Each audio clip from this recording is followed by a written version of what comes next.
Good evening, everyone. Welcome to the second episode of Spotlight on Strategy series. Tonight, we talk about performance. I am Dr. Rhonda Farrell, the CEO of Global Innovation Strategies, bringing this session to you today to talk about breakthrough tactics to thrive in life and business. Last week, we talked about alignment and clarity.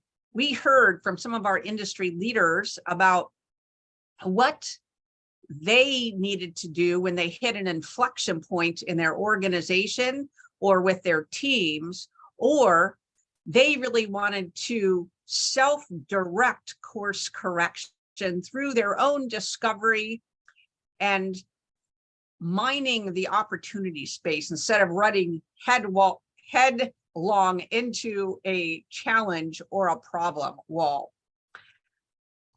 I help organizations, teams, and leaders become more clear, have stronger alignment, and reach higher performance through my background in 30 years of consulting and coaching across commercial, government, nonprofits, and community groups. In our last conversation, we heard from nonprofit leaders as well as for-profit entrepreneurs, and really some of their issues around clarity and alignment within this strategy framework area.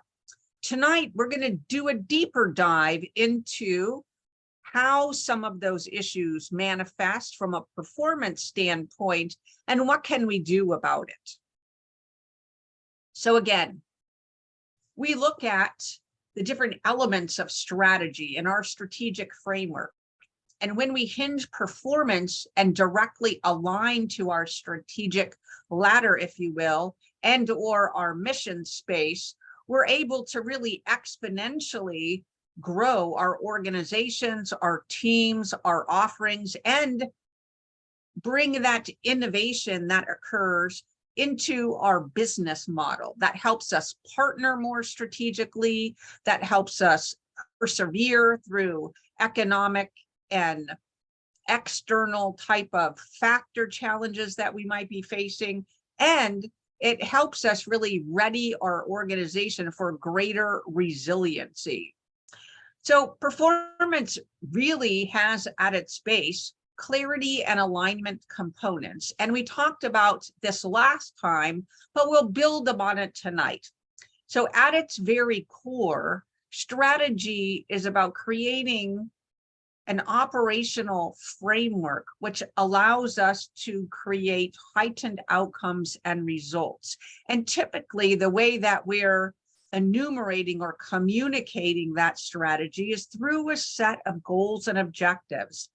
We also may have a mission and a vision and core values that are really enablers to that strategy and inform how and when and with whom we undertake those activities with. But at its core, in a clarity standpoint, when we're talking about strategy and how we equate to performance, we're going to be looking at the goals, we're going to be looking at the objectives, we're going to be looking at the value add that those bring to the organization, why, what the impact is to our communities, what the impact is to our clients, what the impact is to our partners, what the impact is to our industries, what the impact is globally.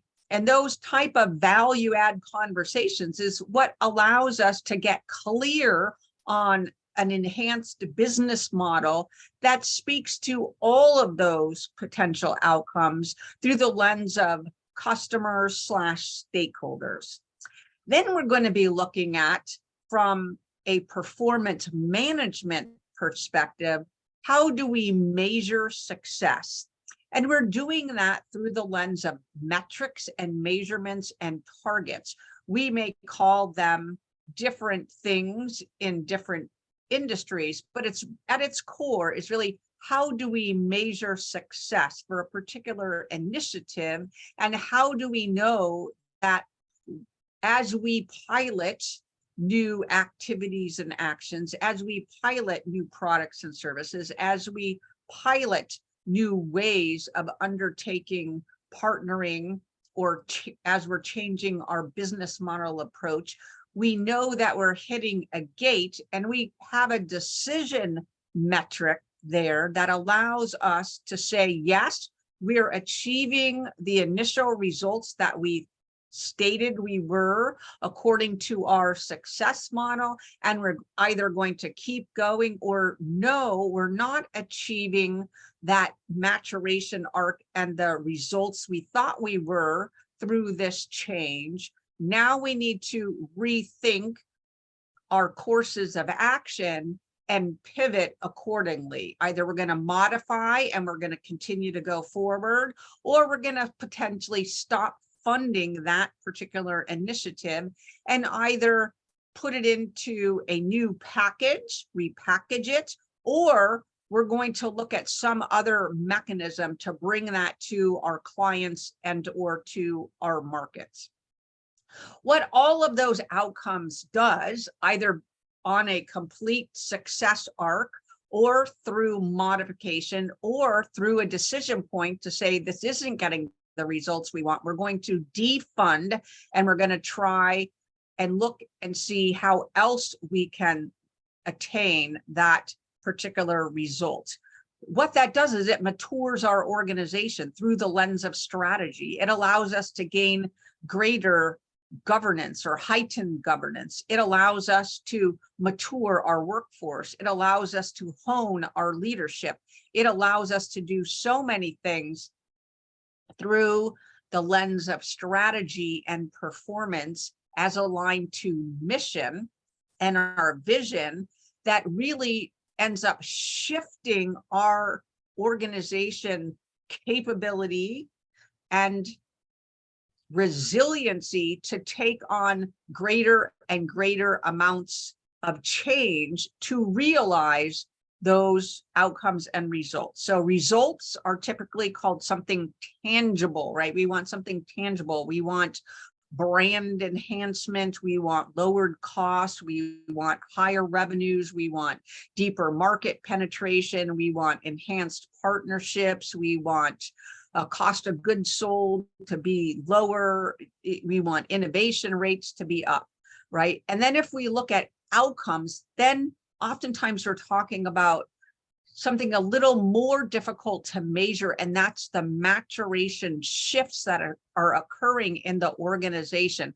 That could be our ability to take on new change. That could be our enhanced cohesion and synergy. So we're building efficiencies and effectiveness and productivity through these pilots by bringing disparate parts of the organization and disparate parts of leadership together. So results, very tangible, usually monetary oriented. Outcomes, usually culture, synergies, mindset oriented, and that's enablers that allow us and the organizations to go further, faster.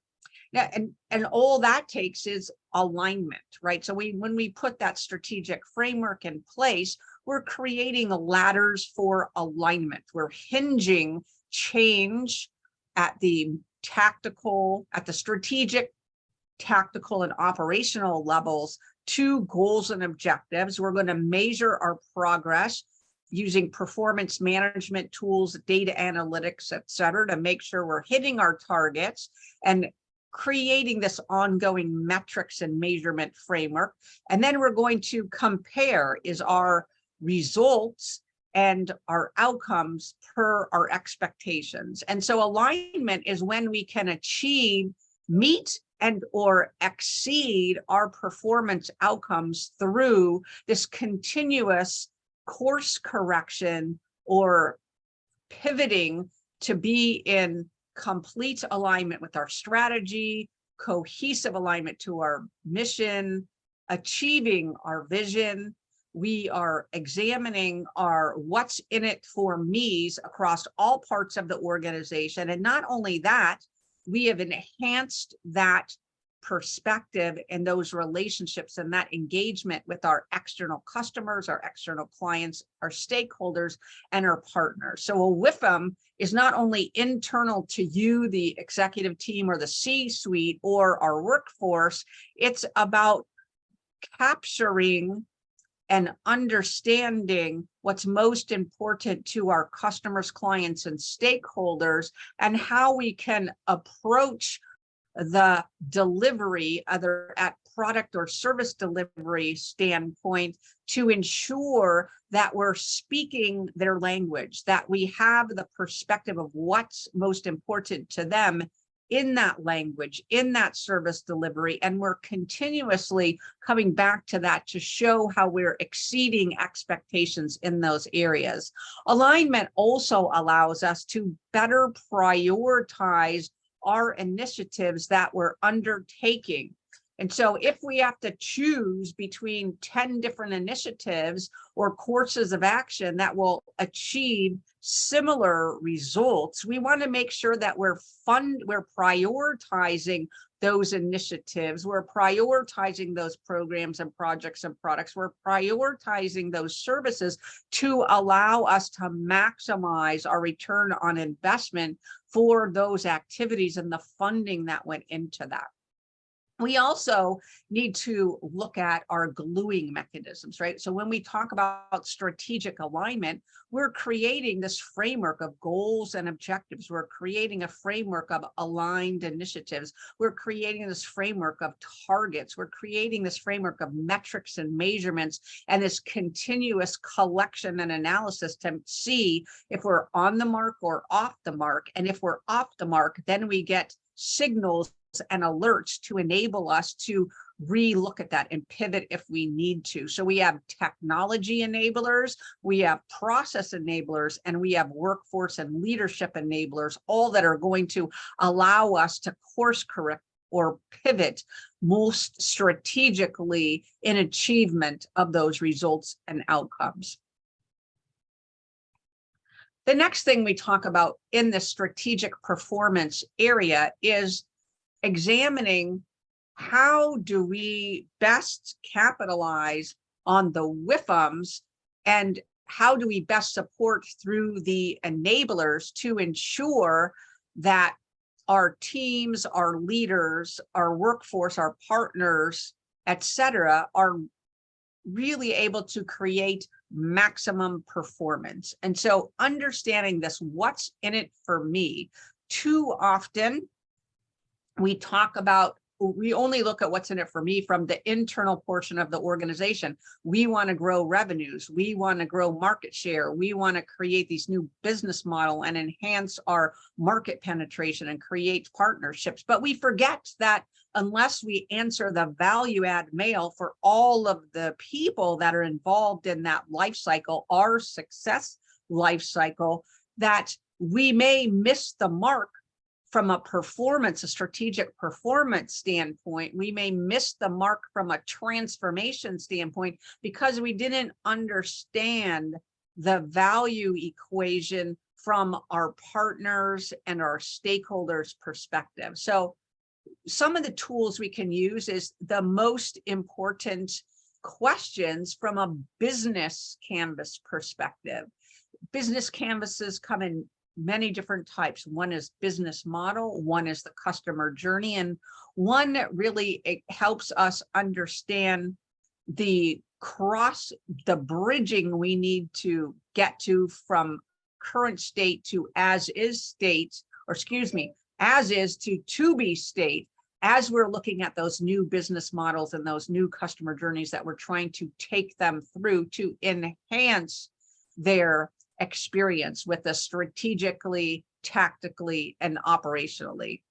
The next thing we look at is enablers and what form they take. So do we need, in order to enhance our performance, do we need to look at a technology enabler? Do we need to look at process enablers? And do we need to look at people enablers? And all of those are things that we can gather and discuss through using the business canvas models and methodologies and through interacting and encouraging our team to be transparent about the results, what they value the most, and then moving them into that place of clarity and using our tools and methodologies to get them back into greater alignment. So again, WIFMs, what is our other stakeholders, customers, clients, other parts of the organization's perspective?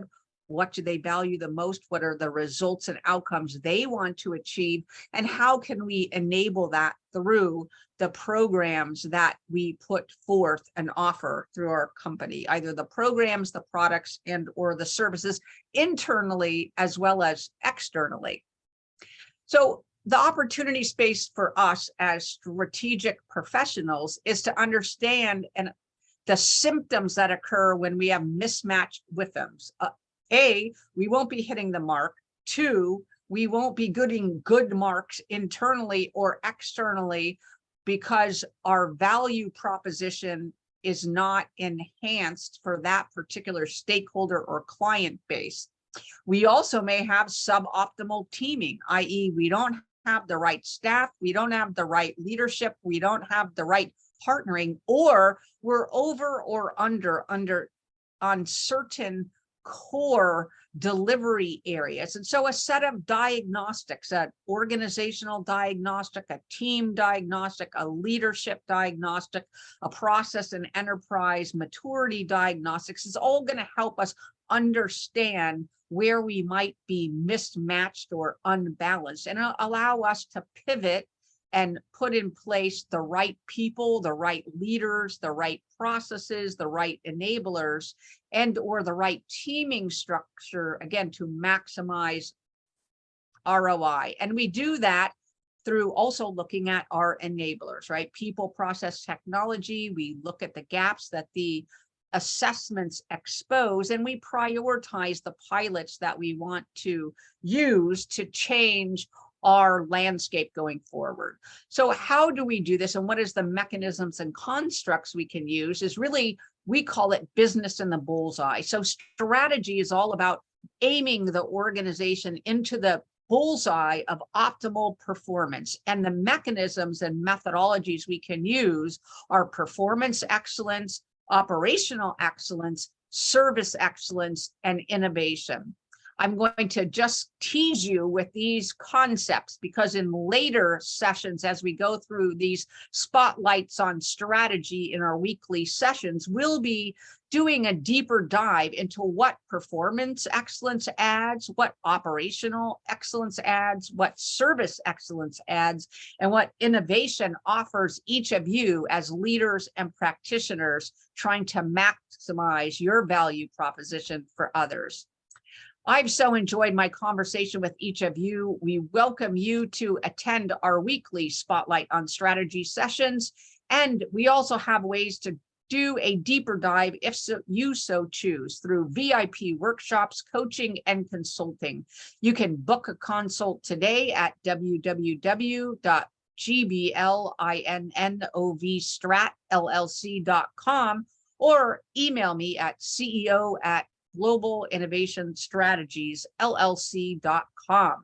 We thank you for your attention and the spotlight on strategy. We hope to be your strategic change agent to help you and your organization hit it out of the park performance-wise.